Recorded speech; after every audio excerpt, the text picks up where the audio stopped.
This week's Torah portion, Tzav, is a continuation of last week, Vayikra. We learned about the sacrificing, and we're learning this week in Tzav about, what the Kohanim need to be doing to sacrificing, how it all works. Again, it's very technical, except for the juicy bits of what happens to your soul if you don't do it right, then you're cut off. We're not going to get into that.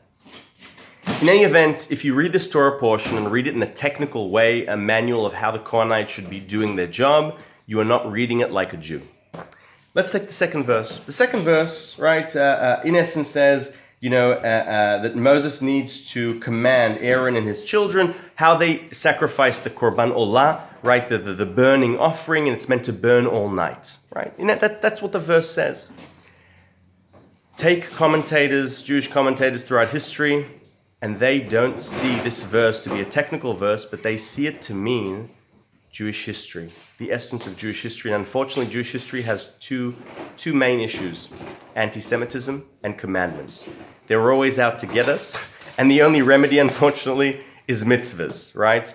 And an Orach Chaim, an 18th century prominent rabbi in Morocco, a guy who the Baal Shem Tov, Ashkenazi Hasidic rabbi, says, if only our souls will stick together, the Ashkenazi and the Sephardi, this is my paraphrasing, the Messiah will come. In any event, Reb Chaim ben Attar, the Orach Chaim, early 18th century, looks at this verse and says, this is Jewish history. There's always going to be anti-Semitism. The Korban Olah, the burnt offering, is us, the Israelites.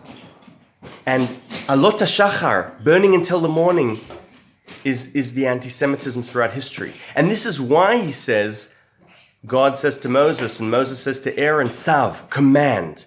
Tzav, Rashi tells us, Tzav has a connotation of speediness. You have to be quick with the mitzvahs.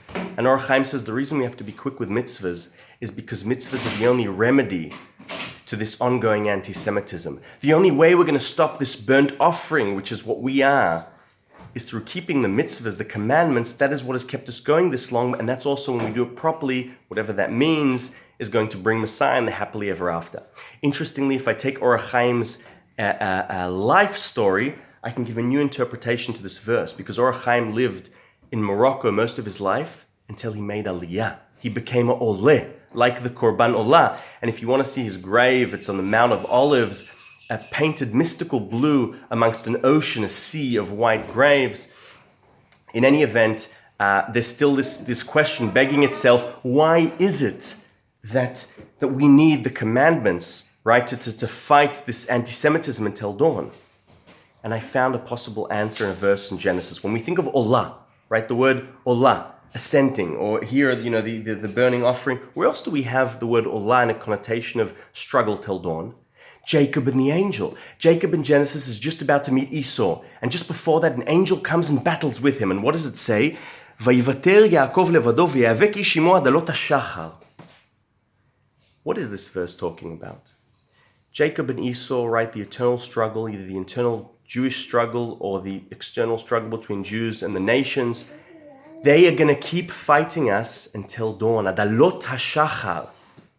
And I think that's what this verse, and that's what Orach Chaim is saying. He's saying the way the world is, the anti-Semite will always have power until dawn. And that is why we need the Tzav. We need to be quick with the mitzvahs, quick to understand what it is we need to be doing, whether Olah means to make Aliyah, whether Olah means to ascend ourselves and keep mitzvahs, whether Olah means to solve this issue of Yaakov and Esau and come together. Anyway, thoughts on a different way to interpret a Torah portion that deals with the mechanisms of korbanot, of offerings, to interpret it, to look at it, to read it, perhaps with Jewish eyes. Thoughts on Parshat Tzav, Shabbat Shalom, and a happy Shushan Purim to those celebrating in Jerusalem.